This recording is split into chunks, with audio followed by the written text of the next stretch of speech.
ख़वातीन और हज़रात, चैनल पे वापस आने का बहुत शुक्रिया। आजकल बहुत सारे लोग डेड एंड जॉब्स में फंसे हुए हैं और उनको अपने करियर्स को ग्रो करने का मौका नहीं मिल रहा। हम में से बहुत सारे लोग मल्टीपल जॉब्स या साइड हसल्स कर रहे हैं या वो काफी दफा स्कैम्स की नजर हो जाते हैं सिर्फ अपने करियर्स में आगे बढ़ने के लिए। क्या ये स्टोरी आपके या आपके किसी जानने वाले के साथ भी हुई है? मैं आपको अपनी स्टोरी बताऊं तो वो भी बड़ी सिमिलर थी। 2016 में मैं IT इंडस्ट्री में एक बेसिक सी जॉब कर रहा था जिसकी मुझे 60,000 रुपए सैलरी मिलती थी और उस जॉब में मुझे शदीद डिप्रेशन होती थी कि यार ये जो मैं काम कर रहा हूँ ये मेरे बस का नहीं है, ना ये मेरे टेम्परेमेंट का है और मुझे नहीं लगता मैं इसमें ग्रो कर सकता हूँ। 2 साल में ड्रैग कर करके अपने आप को उस जॉब तक ले जाता रहा क्योंकि शादी हुई थी, लड़का कमाएगा तो सही जाहिर है। लेकिन फास्ट फॉरवर्ड ऑलमोस्ट 5 इयर्स, आज मैं अपनी जॉब अपनी टर्म्स पे कर रहा हूँ। अल्हम्दुलिल्लाह मेरी अर्निंग्स भी मेरी सोच से बहुत ज्यादा है और मैं दुनिया में कहीं पे भी बैठ के अपना काम कर सकता हूँ। आज मैंने सोचा कि मैं एक वीडियो बनाऊं और आप लोगों को भी बताऊं कि अगर आप अपनी ड्रीम जॉब हासिल करना चाहते हैं तो कौन से ऐसे स्टेप्स हैं जो मैंने इस्तेमाल किए जिसके तहत मेरे लिए ड्रीम जॉब हासिल करना बहुत ही आसान हो गया। तो चलिए शुरू करते हैं। देखें, जो सबसे पहला स्टेप है जो मुझसे भी बहुत लोग सवाल करते हैं कि मुजम्मिल भाई मैंने अपनी ड्रीम जॉब लेनी है, बताएं कैसे लूं। तो मैं हमेशा उनसे पहला सवाल ये करता हूं कि आपको क्या पता है आपकी ड्रीम जॉब क्या है? मतलब मुझे कोई आप फ्रेमवर्क तो दें, कोई आप डायरेक्शन तो दें। 99% ऑफ द लोग, खासकर जो यंग लोग हैं, उनको यही नहीं पता कि उनकी ड्रीम जॉब क्या है। उनकी ड्रीम जॉब ये है कि अच्छी तनख्वाह हो, गाड़ी मिल जाए, बड़ा टाइटल मिल जाए, बड़े होके मैं उसमें ग्रो कर सकूं, बाबू बन जाऊं। लेकिन ये ड्रीम जॉब नहीं होती। ये तो ड्रीम जॉब करने की आउटकम्स होती हैं कि अगर आप एक ऐसी जॉब कर रहे हैं जो कि आपके पैशन की है, जिसको करने में आपको मजा आता है, तो डेफिनेटली उसमें आप ग्रो करेंगे, आप अच्छी सैलरी भी ले लेंगे, आप अच्छा टाइटल भी ले लेंगे, इवेंचुअली आप एक बड़े आदमी भी बन जाएंगे। लेकिन सबसे पहले आपने अपनी ड्रीम जॉब को तो डिफाइन करना है कि यार नेचर ऑफ वर्क मेरी जॉब का क्या है। आपने ये आइडेंटिफाई करना है कि किस किस्म का काम आपको एक्साइट करता है। आप लोगों की जॉब्स को देखें, जॉब डिस्क्रिप्शंस पढ़ें, यूट्यूब पे जाके देखें कि यार डिफरेंट जॉब्स की एक्चुअली नेचर ऑफ वर्क क्या होता है। अपने इर्द गिर्द ऐसे लोगों को ढूंढें जो डिफरेंट डिफरेंट जॉब्स करते हैं। कोई डॉक्टर होता है, कोई डेटा साइंस का काम कर रहा है, कोई फ्रीलांसिंग कर रहा है। उनसे पूछें कि यार तुम्हारी जिंदगी का एक दिन कैसा दिखता है। तुम्हारी जो जॉब होती है वो वैसे तो बड़ी एक्साइटिंग है कि यार मैं यूं दुनिया बदल रहा हूं, मैं वो कर रहा हूं, लेकिन डे टू डे सुबह से लेकर शाम तक जो तुम काम करते हो वो होता कैसे है। जब आपने ये आइडेंटिफाई कर लिया कि यार ये नेचर ऑफ वर्क बड़े मजे का है। कुछ लोगों का टेम्परामेंट होता है, वो बड़े पीपल्स पर्सन होते हैं, उनको होता है कि यार मैं कॉन्स्टेंटली लोगों के साथ इंटरेक्ट करता रहूं, शायद उनके लिए सेल्स की जॉब अच्छी होगी। कुछ लोगों का होता है कि यार मैं डेस्क पे बैठा रहूं, अपने लैपटॉप पे काम करता रहूं और काम का जो नेचर है उसमें मैं टेक्निकल काम करना चाहता हूं या मैं रिपोर्टें बनाना चाहता हूं या मेरी मैथ बड़ी अच्छी है, स्टैट्स बड़ी अच्छी है, तो मैं जो है ना अकाउंटिंग वगैरह का काम बड़ा अच्छा कर सकता हूं। तो ये पहला स्टेप तो आइडेंटिफाई करें कि नेचर ऑफ वर्क में कौन सा वर्क आपको खुद, अगर जिंदगी में आपको किसी चीज के पैसे ना मिल रहे हो तो ये जो तमाम काम डिफरेंट लोग करते हैं उसमें कौन सा ऐसा काम है जो आप बगैर पैसे के भी कर लेंगे। अच्छा, जब आपने डिफाइन कर लिया कि इस नौयत का काम आपके दिल को छूता है, आपको एक्चुअली मजा आता है, आपको पैसे मिले या ना मिले आप वो काम जरूर करना चाहेंगे, फिर आपने वो तमाम कंपनीज ढूंढनी है जो कि इस तरह का काम कर रही हैं, जो इस इंडस्ट्री में ऑपरेट कर रही हैं, और उनमें से आपने ऐसी कंपनीज ढूंढनी है जो आपकी वैल्यूज के साथ अलाइन कर सकें। हो सकता है आप मीडिया का काम करना चाहते हो, लेकिन हो सकता है कि मीडिया के काम में आप न्यूज़ मीडिया का काम ना करना चाहते हो। आप कहते हो यार ये टीवी चैनल्स जो है ना ये बड़ा चूना लगाते हैं, मैं नहीं ये वाला काम करना चाहता, मैं कोई डिफरेंट टाइप का मीडिया करना चाहता हूँ। तो जाहिर है मार्केट में मीडिया की इतनी सारी कंपनीज हैं, कोई एंटरटेनमेंट में काम कर रहा है, कोई स्पोर्ट्स में काम कर रहा है, कोई न्यूज़ में काम कर रहा है।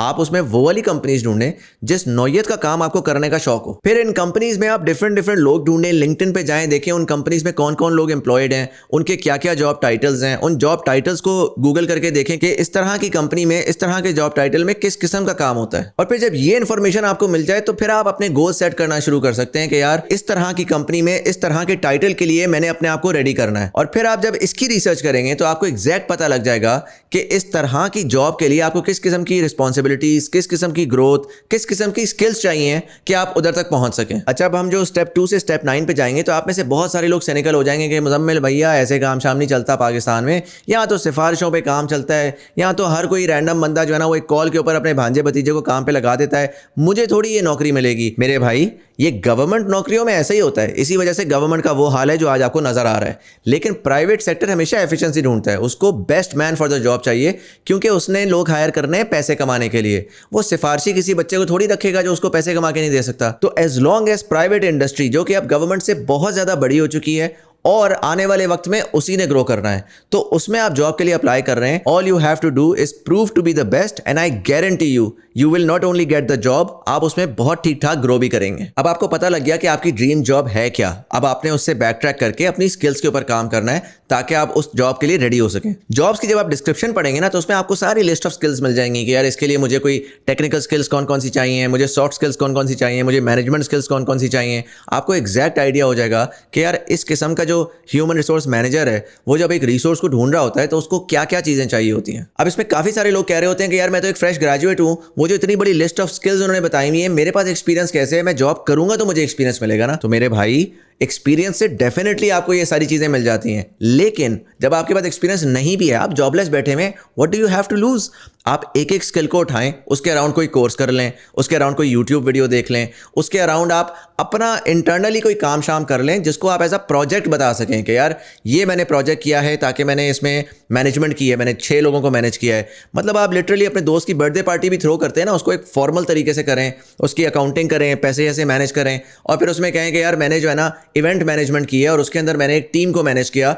अगेन ये कोई गलत बात नहीं है, पूरी दुनिया में ऐसे ही होता है कि जो फ्रेश लोग होते हैं वो छोटी छोटी चीज़ों को ब्रेक डाउन करके प्रॉब्लम्स बता रहे होते हैं कि यार ये प्रॉब्लम स्टेटमेंट थी, उसका मैंने ये सोल्यूशन मैनेज किया। काफ़ी दफ़ा कंपनी से इस बात पे खुश होती हैं कि यार आप अपनी लाइफ में जो चीज़ें हो रही हैं उनको ब्रेक डाउन कर सकते हैं और उससे आप प्रॉब्लम सॉल्विंग कर सकते हैं। बट नॉनदलेस मैं अगर अपनी बात करूँ तो मेरे लिए टेक्निकल स्किल्स बड़ी ज़रूरी थी। मेरी टेक्निकल स्किल्स कोडिंग वोडिंग नहीं थी, मेरी टेक्निकल स्किल्स मीडिया में थी। उसमें कैमरे से शूट करना, उसमें जो है जी एडिटिंग करना, उसमें इवन स्पीकिंग स्किल्स, उसमें सोशल मीडिया मैनेजमेंट करना, वो तमाम स्किल्स मुझे चाहिए थी, जिसके लिए मैंने बहुत सारे डिफरेंट कोर्सेज भी लिए। मैंने यूट्यूब पे तो टन के वीडियोस देखी, मतलब जितना मैंने यूट्यूब से सीखा है ना, मैं ऑनेस्टली क्लेम कर सकता हूं कि मेरी पूरी डिग्री एक यूट्यूब से निकली है। जितनी हजारों वीडियोस मैंने देख के अपनी लाइफ में अपने आप को अपग्रेड किया है। और साथ ही मेरे केस में सॉफ्ट स्किल्स की भी रिक्वायरमेंट थी। मैंने कैमरे के सामने आना था, तो मुझे अपनी स्पीकिंग को भी परफेक्ट करना था, मुझे अपने बोलने के लहजे को भी परफेक्ट करना था, मुझे अपना कॉन्फिडेंस भी लेकर आना था। और जैसे जैसे मुझे पता था कि मैंने ग्रो करना है, तो मैंने एक टीम के साथ काम करना है, तो मैंने उसके बारे में भी अंडरस्टैंडिंग लेना शुरू कर दी। क्योंकि मैं तो एक जॉब पेशा आदमी था, वो भी bottom of the food chain. ना मैंने किसी को मैनेज किया था, ना किसी को हायर किया था, ना किसी को फायर किया था, ना मुझे अकाउंटिंग आती थी कि यार पैसे की लेन देन कैसी होती है, आप इनवॉइस कैसे भेजते हैं, पैसे जब आते हैं तो उसको आप प्रॉपरली मैच्योर तरीके से मैनेज किस तरह करते हैं। तो ये तमाम जो स्किल्स है ना, ये मैं साथ साथ यूट्यूब से सीखता गया। और आपका भी स्टेप 2 यही है कि आप उन स्किल्स को सीखते जाएं, छोटी वीडियो से सीखें, कोर्सेज से सीखें, जैसे चाहें सीखें, उन स्किल्स को अपने दिमाग में जरूर ऐड कर लें। अच्छा, अब आपके पास वो स्किल्स आ गई जो कि आपने अपनी ड्रीम जॉब की डिस्क्रिप्शन में देखी थी, तो आपने क्या करना है कि आपने छोटे छोटे डिफरेंट प्रोजेक्ट्स करने हैं। इंटरनली अपने इर्द गिर्द कोई देखें, किसी को शायद कोई रिक्वायरमेंट हो। फॉर एग्जाम्पल, आप वेबसाइट डिजाइन की स्किल ले रहे हैं, आप वेब डेवलपमेंट में घुसना चाहते हैं, आप देखें कि यार ठीक है आपको नौकरी नहीं मिल रही ना, इर्द गिर्द देखें कोई चाचू का स्मॉल बिजनेस है, कोई दोस्त यार अपना कोई स्टार्टअप चलाने की कोशिश कर रहा है, मार्केट में कोई जानने वाला कुछ कर रहा है, उसको जाके बोलेंगे भैया मैं आपकी फ्री वेबसाइट बना के देता हूँ, मैं आपकी वेब डेवलपमेंट कर देता हूँ, मैं आपकी कोई रिक्वायरमेंट है वो पूरी कर देता हूँ। ये छोटे छोटे प्रोजेक्ट्स करें और प्रोजेक्ट्स करके आप अपना एक पोर्टफोलियो बिल्ड करें। आइडियली एक वेबसाइट बना लें। पोर्टफोलियो वेबसाइट्स पूरी दुनिया में एग्जिस्ट करती हैं, आप गूगल करके देख सकते हैं कि वो कैसी दिखती हैं, और इनको बनाना भी बहुत आसान है। अगर आप नॉन टेक्निकल आदमी हैं, आपको बहुत सारी no code drag and drop वाली ऐसी वेबसाइटें मिल जाएंगी, स्क्वायरस्पेस या wix.com जैसी, जिसमें आप बहुत आराम से अपने तमाम प्रोजेक्ट्स को लिस्ट कर सकते हैं, शोकेस कर सकते हैं और एक पोर्टफोलियो वेबसाइट बना सकते हैं। उस पोर्टफोलियो वेबसाइट पे आप अपने डिटेल से प्रोजेक्ट्स दिखाएं, उसके पीछे फलसफा बताएं कि काम किस तरह से किया, प्रॉब्लम क्या थी, उसका सोल्यूशन क्या निकाला, साथ ही कोई आपकी अचीवमेंट्स रही हैं, कोई आपको कभी कोई अवार्ड मिला है, कोई आपको कभी किसी ने सराहा है, तो उसको भी वहां पर लिस्ट करें। और इस पोर्टफोलियो वेबसाइट के साथ आपकी लिंक्डइन की प्रेजेंस बहुत जरूरी है। मॉडर्न डे में अगर आप लिंक्डइन पे नहीं हैं तो फिर भूल जाएं कि आपको कोई अच्छी नौकरी मिलेगी। जितनी भी अच्छी कंपनियां हैं ना, वो हमेशा सबसे पहले आपको लिंक्डइन पे देखती हैं, उसके बाद काफी दफा वो आपके दूसरे सोशल नेटवर्क्स को भी देखती हैं। और उसमें साथ अगर पोर्टफोलियो वेबसाइट मिल जाए तो उसमें आपको एक एज मिलता है, जिसकी वजह से एचआर मैनेजर्स आपको डिटेल में देख सकते हैं और ऑटोमेटिकली आप एप्लीकेंट्स की लिस्ट में टॉप पे आ जाते हैं। खैर, आपने पोर्टफोलियो और लिंक्डइन भी बना लिया। अब काफी लोग क्या करेंगे कि इसमें बैठ के ना अंधाधुन अप्लाइयां मारना शुरू कर देंगे। लिंक्डइन पे जाके अप्लाई फॉर जॉब और पूरी दुनिया में अप्लाइयां मारना शुरू कर देंगे और फिर कहेंगे कि यार रिप्लाई नहीं आता। आजकल के जमाने में अंधाधुन अप्लाई करने से कभी भी रिस्पॉन्स नहीं आएगा। मैं आपको अपनी एक्सपीरियंस से बता देता हूं। मैं नॉर्मली ना अपने इंस्टाग्राम पे डाल देता हूं जब भी मुझे टीम के लिए किसी को हायर करना होता है। इंस्टाग्राम के ऊपर तकरीबन कोई मेरे लगभग 2 लाख फॉलोअर्स हैं, उसमें से कोई तकरीबन मेरी स्टोरी को 20-1 हज़ार लोग देखते हैं। मैं जब भी एक जॉब ओपनिंग ओपन करता हूं, मुझे कम से कम 2 से 3 हज़ार लोगों के सीवीज रिसीव होते हैं। It's absolutely crazy. और मैं एक इकलौता बंदा, जाहिर है मैं एक छोटी सी ऑर्गेनाइजेशन चला रहा हूं, मेरा कोई प्रॉपर एचआर नहीं है, कोई प्रॉपर अकाउंट्स नहीं है, मैं तो अपना एक सॉर्ट ऑफ फ्रीलांसर के तौर पे काम कर रहा हूं। मेरी एक छोटी सी टीम है, मेरे पास इतना वक्त ही नहीं है कि मैं उन 2-3 हज़ार ईमेल्स को प्रॉपर्ली गो थ्रू कर सकूं। और अगर मैं कर भी लूं तो मैं कभी भी उनको रिप्लाई नहीं करूंगा। और उन तमाम ईमेल्स में से 99% ईमेल्स जो होती हैं ना, वो लिटरली मेरी नज़र में जंक होती हैं। अच्छा, हो सकता है वो अच्छे लोग हों, अच्छी नीयत से अप्लाई कर रहे हो सकता है वो टैलेंटेड भी हों, लेकिन जब आपकी ईमेल बिल्कुल ब्लैंक आएगी, एक रेज्यूमे अटैच होगा, उसमें कोई एक्स्ट्रा डिटेल ही नहीं है, तो वो वाली ईमेल्स मैं हमेशा तेजी से आगे करूंगा। आपने जब भी अप्लाई करना है एक जॉब के ऊपर, आपने प्रॉपर सोच समझ के करना है। मजीद इसके बारे में मैं आगे डिस्कस करूंगा, लेकिन ये जो जॉब एप्लीकेशन का जो प्रोसेस है ना, ये इन इट सेल्फ, इसमें लोग इतना फेल होते हैं पाकिस्तान में, लोगों के सीवीज अजीब होते हैं, लोगों का अप्लाई करने का तरीका अजीब होता है। तो अगर आप चाहते हैं कि मैं जो जॉब अप्लाई करने की डिटेल है उसके अराउंड एक प्रॉपर डिटेल्ड वीडियो बनाऊं, तो मुझे नीचे कमेंट सेक्शन में जरूर बताइएगा। नॉनदलेस, अगला स्टेप अप्लाई करने से पहले है नेटवर्किंग करना। आप जिस इंडस्ट्री में घुसना चाह रहे हैं, जिस तरह की जॉब्स में अप्लाई करना चाह रहे हैं, उस इंडस्ट्री या उन कंपनीज में डिफरेंट जो लोग काम करते हैं उनसे नेटवर्क करें, लिंक्डइन पे जाएं, जाके उनसे कनेक्ट करें, उनसे इन्फॉर्मेशन लें कि यार आप जो जॉब करते हैं, आपने कैसे अप्लाई किया, क्या हुआ, मैं इस इंडस्ट्री में आना चाह रहा हूं। अभी आप डायरेक्टली किसी जॉब के पीछे ना जाएं, अभी आप सिर्फ और सिर्फ नॉलेज गैदर करें, रिलेशनशिप्स बिल्ड करें, वेबिनार्स पे जाएं, सेमिनार्स पे जाएं, नेशनल इंक्यूबेशन वगैरह टाइप के इवेंट्स होते हैं उन पे जाएं और लोगों से कनेक्ट करें। और खासकर ऐसे लोग ढूंढें जो उसी इंडस्ट्री में काम कर रहे हैं जिस इंडस्ट्री में आप जाना चाहते हैं। एक तो आपको उनसे इन्फॉर्मेशन मिलेगी, एक्चुअल इंडस्ट्री की लैंग्वेज, इनसाइट, नॉलेज मिलेगी, जो कि आप कल को अपने इंटरव्यू में इस्तेमाल करेंगे, अपने CV में इस्तेमाल करेंगे, अपने कवर लेटर में इस्तेमाल करेंगे।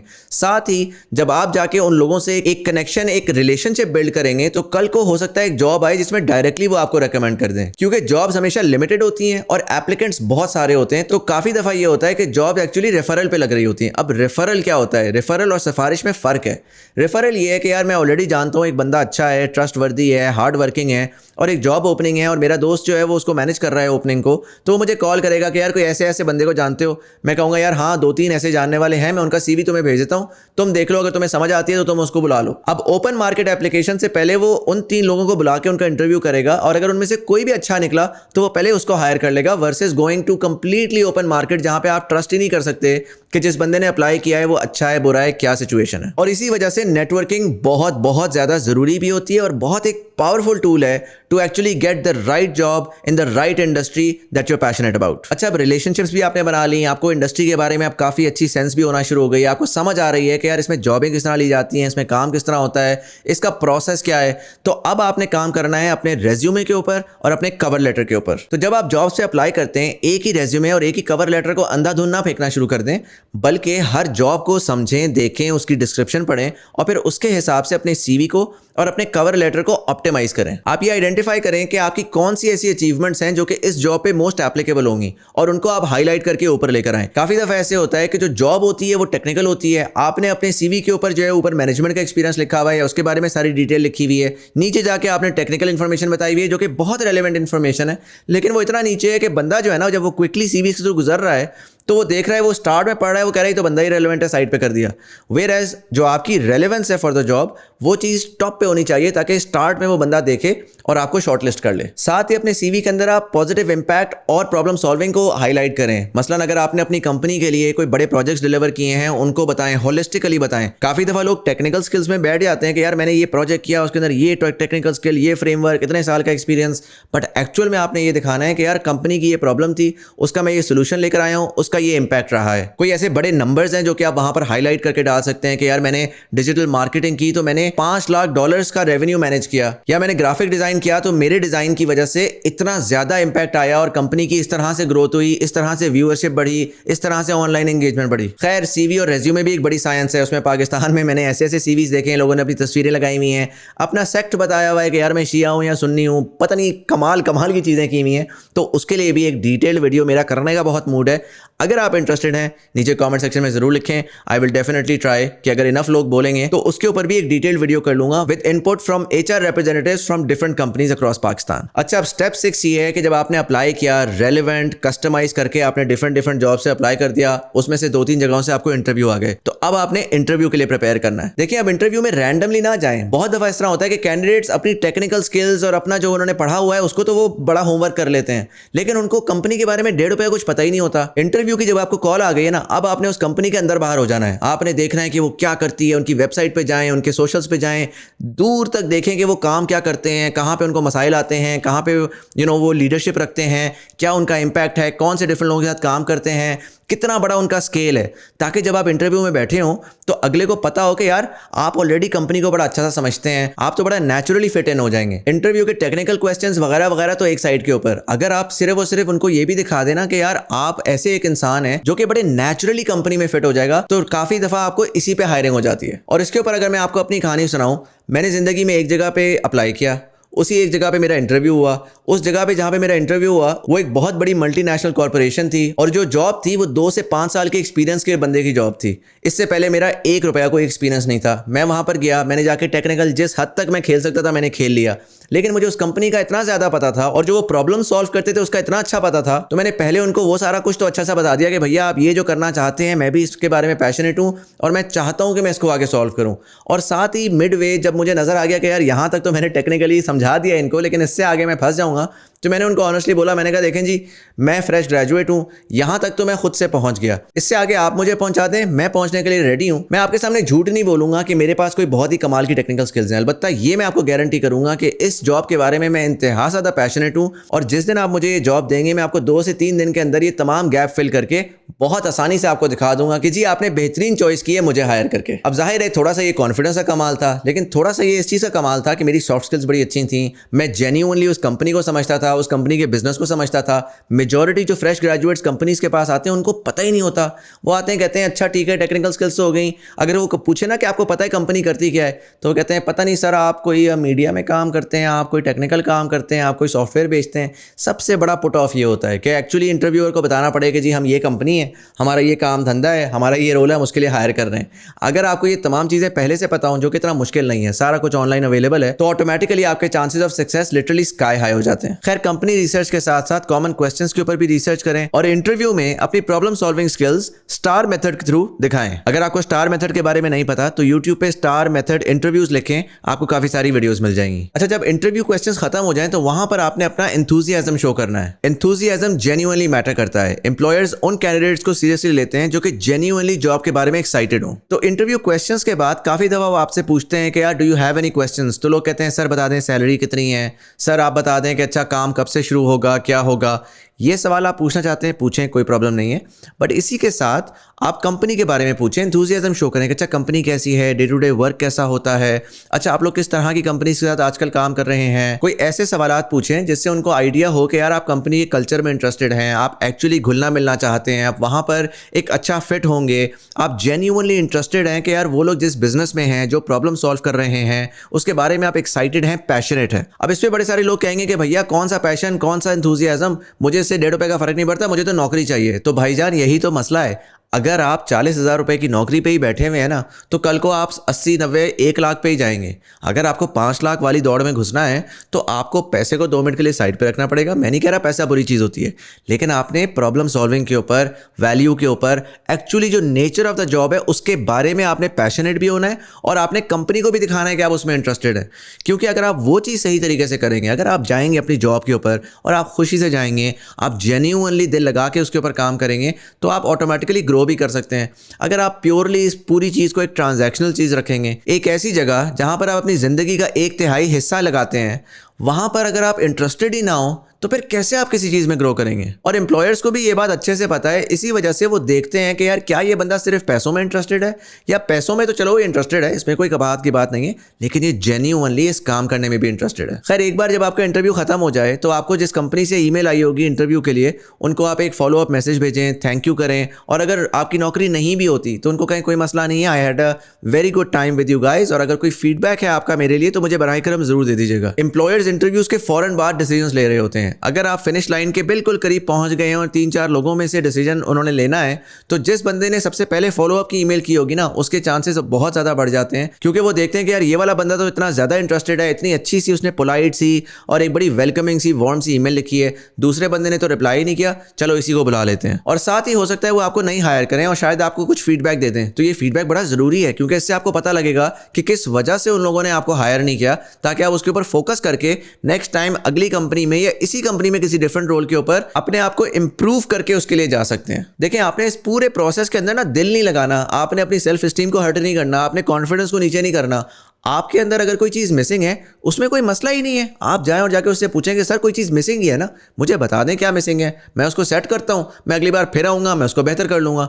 होता क्या है, लोग डरते डरते वैसे तो वो अप्लाई ही नहीं करते, फिर जब वो अप्लाई कर लेते हैं तो वो डरते डरते वहाँ जाते हैं, वहाँ पर कोई बंदा उनको बोलता है कि यार सॉरी आपका नहीं हुआ क्योंकि आपके ये मसाइल हैं। वो कहता है यार मैं तो हूँ ही बुरा आदमी, और वो छोड़ देता है। भाई अगर आपके ये XYZ मसाइल हैं तो आपको आइडेंटिफाई हो गया है, अब आपने उन मसाइल को सॉल्व करना है और आप फिक्स हो जाएंगे। इसमें इतनी हिम्मत हारने वाली बात नहीं है, इसमें सिर्फ और सिर्फ कांस्टेंट इंप्रूवमेंट की बात है। खैर, ढूंढते ढूंढाते फाइनली इंशाल्लाह आपको जॉब ऑफर आ जाएगी। जब आपको जॉब ऑफर मिल जाएगी तो फिर आपने बहुत ही रिस्पेक्टफुली उनको कोई काउंटर ऑफर देनी है। अगर आपको उसके पैसे कम लग रहे हैं, आपने मार्केट को रिसर्च करना है, देखना है कि मार्केट कंपेटिटिव रेट क्या है, थोड़ा सा ऑनलाइन रिसर्च कर लें रेडिट के ऊपर, और आपको बहुत सारी डिफरेंट वेबसाइट्स मिल जाएंगी जहां पर आपकी कंपनीज के रिव्यूज हुए होते हैं। उससे आप आइडेंटिफाई करें कि एवरेज आउट आपके लेवल के ऊपर ये कंपनी या इस तरह की दूसरी कंपनीज कितनी तनख्वाह देती हैं, और अगर वो तनख्वाह ज्यादा है कंपेयर टू दी ऑफर, तो आप पहले उनको थैंक यू करें कि thank you so much for your offer, I am deeply humbled, लेकिन मेरी एक्सपेक्टेशन ये है क्योंकि मार्केट का रेट ये चल रहा है, अगर आप ये ऑफर कर सकते हैं तो मैं खुशी के साथ आपकी ऑफर एक्सेप्ट कर सकता हूं। और हमेशा काउंटर ऑफर करते वक्त आपने हमेशा अपने लॉन्ग टर्म गोल्स माइंड में रखने हैं। देखिए, हमेशा पैसा सिर्फ हर चीज नहीं होती। अगर आपको एक बहुत अच्छी कंपनी में जहां पे बहुत बेहतरीन कल्चर है और लॉन्ग टर्म ग्रोथ है और आपके पैशन के साथ अलाइनमेंट हो रही है, वहां पर आपको 50,000 ऑफर हो रहा है और आपको एक फालतू सी कंपनी के अंदर 1 लाख ऑफर हो रहा है, तो आप 50,000 वाली चूज करें, क्योंकि वहां पर आप ज्यादा लॉन्ग टर्म पे ग्रो कर सकते हैं बनिस्बत इसके कि आप 1 लाख वाली चूज कर लें। काफी दफा इस तरह होता है कि वो जो 1 लाख वाली कंपनी है ना, उनके अंदर के बड़े मसाइल होते हैं जिसको कॉम्पनसेट करने के लिए वो आपको एक्स्ट्रा पैसे ऑफर कर रहे हैं, क्योंकि अच्छा टैलेंट दूसरी जगह पे चला जाता है। और जो अच्छी कंपनियां होती हैं जहां पे ग्रोथ का पोटेंशियल ज्यादा होता है, वो जाहिर है उनकी इतनी डिमांड होती है, इतना टैलेंट उनके पास आने के लिए रेडी बैठा होता है, तो वो कम ऑफर करते हैं। एज लॉन्ग एज आपके लॉन्ग टर्म गोल्स उस कंपनी के साथ अलाइंड हैं, अगर उसमें आपको थोड़ा सा पे कट लेना पड़ रहा है और आप वो बर्दाश्त कर सकते हैं, तो there is nothing wrong with that. लंबा खेलें, लॉन्ग टर्म खेलें, slow and steady wins the race वाली गेम खेलें। इसके ऊपर मैं कल एक बहुत डिटेल्ड वीडियो करने वाला हूँ, क्योंकि हमारी जो पूरी जनरेशन है ना, मेरी भी, मैं एक लेट मिलेनियल हूँ और जेन जी की भी, वो आर्टिकल पढ़ पढ़ सब के सब इस दौड़ में लग गए कि यार आज हम कोई काम करें और अगले साल मिलेनियर होकर निकल जाएं। इसने पूरी की पूरी जनरेशन को तबाह कर दिया। नॉनदलेस मैं यहाँ पे इसको खत्म करता हूँ। अपनी ड्रीम जॉब लेना या बनाना वक्त और एफर्ट लेता है, लेकिन अगर आप इन स्टेप्स को फॉलो करें तो मैं आपको बता रहा हूँ पाकिस्तान में बहुत ज़्यादा पोटेंशियल है। बहुत सारे लोग एक लो पे के अंदर एक डेड एंड जॉब में फंसे हुए हैं, क्योंकि वो एक ऐसी जगह पर हैं जो कि उनके पैशन के साथ, उनकी स्किल्स के साथ, उनकी जो स्ट्रेंथ्स हैं उसके साथ अलाइंड ही नहीं है। अगर आप उनमें से एक हैं तो आप अपनी जॉब करते रहें, लेकिन मैंने आपको एक फ्रेमवर्क दे दिया, कोई नए एरिया एक्सप्लोर करें, उसमें स्किल्स हासिल करें और स्लोली आप उसमें पिवट कर जाएं। क्योंकि एक ऐसी जगह जहां पर जाने के लिए सुबह आपको बिस्तर से उठना एक मुशक्कत लगती है, वहां पर सर आप ग्रो नहीं कर सकते। वहां पर आप जो भी पढ़ लें, आपकी ग्रोथ हमेशा स्टैग्नेंट रहेगी। फिर आप बैठेंगे चाय के ऊपर सिगरेट के साथ, जो है ना, ब्रेक टाइम में बोल रहे होंगे कि यार वो देखा है उसकी प्रमोशन होगी कामरान की, वो जो है ना बॉस की टीसी बड़ी करता था, इस वजह से उसकी प्रमोशन हो गई, मैं देखो इतनी मेहनत करता हूँ। नहीं सर, वो बॉस की टीसी नहीं करता था, वो एक्चुअली इस जॉब में इंटरेस्टेड है, तो वो बड़े एफर्टलेसली बहुत सारा एक्स्ट्रा काम कर लेता है जो कि आपसे नहीं होता। And there is nothing wrong with that. आपका टेम्परेमेंट ही नहीं है।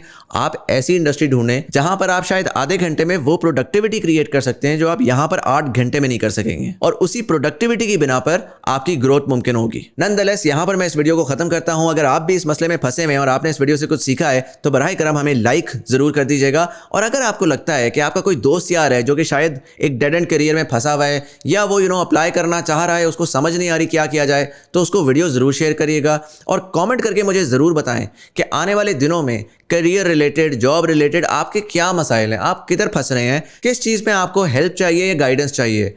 मैंने बहुत सारे डिफरेंट एचआर के प्रोफेशनल से कनेक्शंस ऑलरेडी बना लिए हैं। जैसे जैसे आप लोगों के सवाल आएंगे वैसे वैसे मैं एक बहुत डीप रिसर्च करके, इंडस्ट्री इंसाइट लेके उसके ऊपर वीडियोस बनाऊंगा, ताकि आप लोगों को आराम से फ़ायदा हो सके। आखिर में पाकिस्तान को अगर हमने बेहतर करना है तो हमने अपने आप को बेहतर करना है, अपने आप को बेहतर करके हमने अच्छा काम करना है, अच्छी वेल्थ जनरेट करनी है, अपनी कंपनियों को भी अमीर करना है, अपने आप को भी अमीर करना है, और फिर जब हम सारे अमीर हो जाएंगे तो पाकिस्तान तो अमीर हो ही जाएगा। यहाँ पर मैं इस वीडियो को खत्म करता हूँ। देखने का बहुत बहुत शुक्रिया। मेरा नाम सैयद मुज़म्मिल हसन ज़ैदी है और मैं आपसे मिलूंगा अगली वीडियो में।